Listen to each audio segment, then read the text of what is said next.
There's a total of just 7 purl stitches in this entire scarf, which means if you love the idea of a ribbed scarf but don't feel confident enough to work all those purl stitches all the way along the scarf, then this is the project for you. The ribbing is created not by using purl stitches at all, it's created in another method entirely, which makes it so much quicker to knit. For this scarf, I used a yarn called Shapier's Namaste. It's a chunky weight yarn and it is some of the softest, squishiest yarn that I've ever used, which makes it perfect for a scarf to keep you warm in winter. If you want to knit a scarf like mine, you are going to need 3 balls of Shapier's Namaste or an equivalent weight yarn. You are going to need some 8mm knitting needles. You can use straight needles for this project because scarves aren't very wide. It's just I prefer to knit everything on circular needles. And that's it. No stitch markers, nothing else, just some yarn and some needles. For the tutorial, I'm going to use a thinner yarn to show you that this pattern will work with any weight yarn. You just need to accommodate different amounts of stitches to make sure that you're getting the right width of scarf. The pattern multiple for this scarf is 4 plus 3.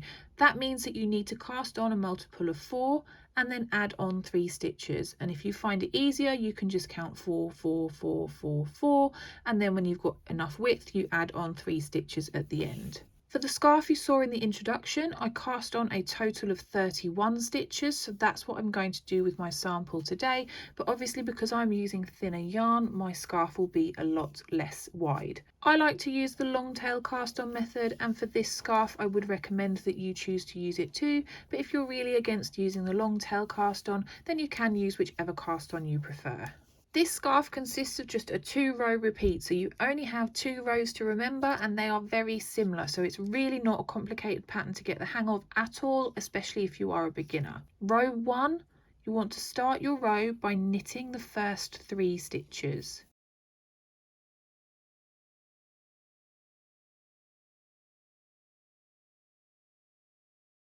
And then the 4th stitch you are going to slip purlwise with the yarn in front. So I'm a continental knitter, so to pop my yarn to the front of my work I just lift it up.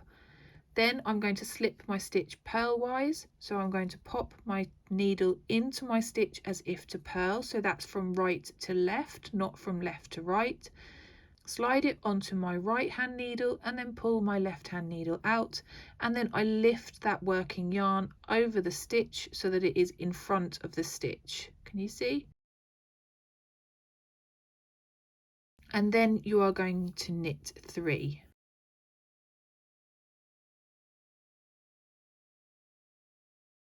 Now that set of 4 stitches is what you repeat across your row. So your first stitch is a slip 1 purlwise with the yarn in front and then knit 3, and you repeat those 4 stitches all the way across your row, and if you have counted correctly you should end on a knit 3.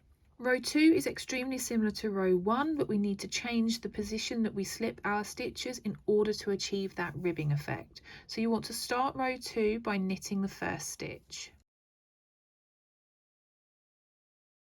And your second stitch you're going to slip purlwise with the yarn in front. So just a recap for you, you want to pop your working yarn to the front of your work in whichever way you feel comfortable with.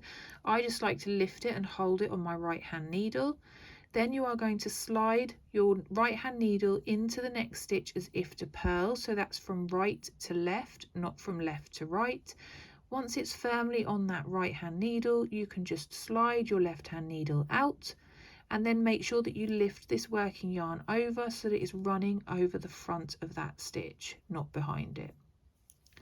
Then we're going to jump into our 4 stitch repeat for this row, and just like the previous row you are going to knit 3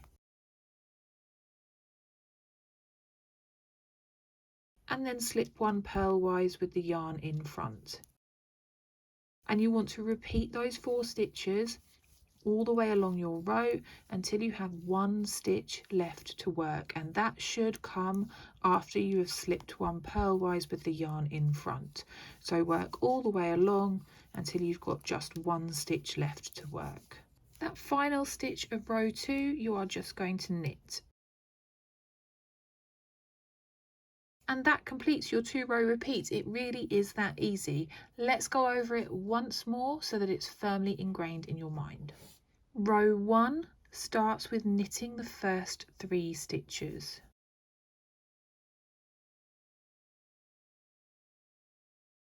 And then across the rest of your row you are going to work a 4-stitch repeat, and that repeat is as follows. You start by slipping the first stitch purlwise with the yarn in front.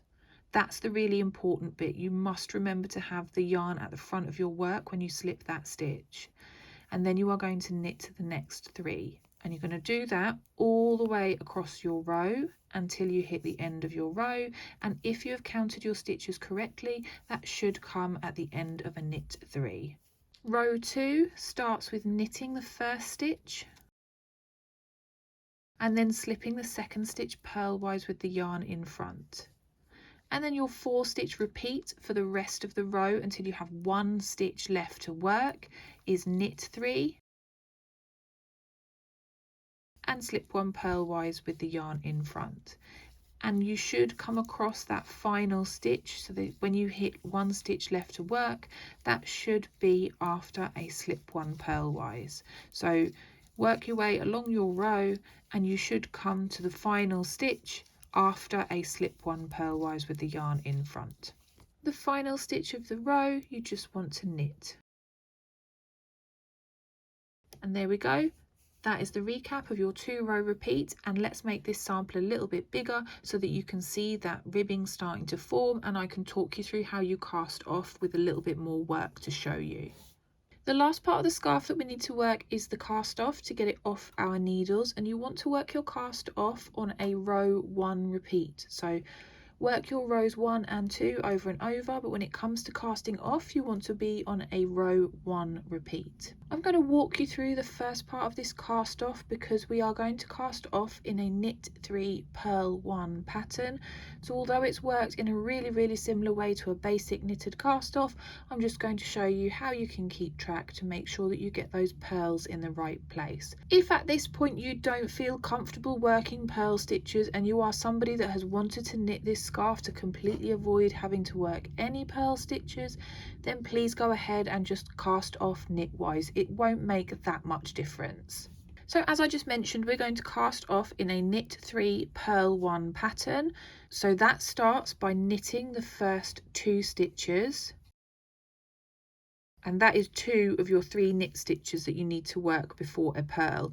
Now the key to a cast off is that you never have more than 2 stitches on this right hand needle here. If you've got more than 2, you need to backtrack because you've gone too far. Once you've got 2 stitches on your right hand needle, you want to grab the first of those 2 stitches with your left hand needle and lift it up and over the other stitch on your right hand needle and completely off the right hand needle so that you go from 2 stitches down to 1. So because we knit the first 2 stitches, our next stitch is still a knit stitch. You're going to work 1 more stitch and then repeat that process of lifting the first stitch on the needle up and over the second stitch. Now you can see here we've worked 2 stitches off our needles and then we have this 3rd stitch still on our needles, so the next stitch that we need to work is a purl stitch. That would come at the point that you would normally slip your stitch on this row, and the only difference is that you are purling the stitch. You're then still going to go and lift that stitch over the other one and you go back from 2 stitches on your right hand needle back down to 1. And you want to work all the way across your row, working 1 stitch at a time in that knit 3 purl 1 pattern. And if you count correctly, then your last 3 stitches should be knit stitches. You should be able to finish your work in pattern. Once you've cast off all the way along and you are down to just this final stitch on your right hand needle, you can break your yarn. Make sure that you leave a nice long tail so that you can sew in your end to hide it. And then the way that I finish off the row is by pulling up this stitch slightly bigger, popping the tail through it and pulling it all the way through, and then I just pull to tighten. And then once you have sewn in your ends, that is not even visible at all. A few final bits and bobs before I leave you to go away and start knitting your scarf. I always get asked, can you knit this in a different weight yarn? Absolutely yes, just make sure that you pick the right size needles for the weight of yarn that you are using, and then you will need to use that pattern multiple to cast on more or less stitches, obviously depending on whether or not you have gone for thinner yarn or thicker yarn, but this will work with any weight yarn that you want to use. For those of you that want a written pattern to follow along with, I do have a free pattern on my website and I will link that down in the description below. That covers everything that I've covered in this video, from the yarn I use, how much I use, and then also the written pattern, so that you can have something in writing if that's the way that you prefer to work rather than working from a video. And lastly, if you've been bitten by the scarf knitting bug, then I'm going to link another scarf up here that I think you might quite like as well, and I'll see you for another video soon.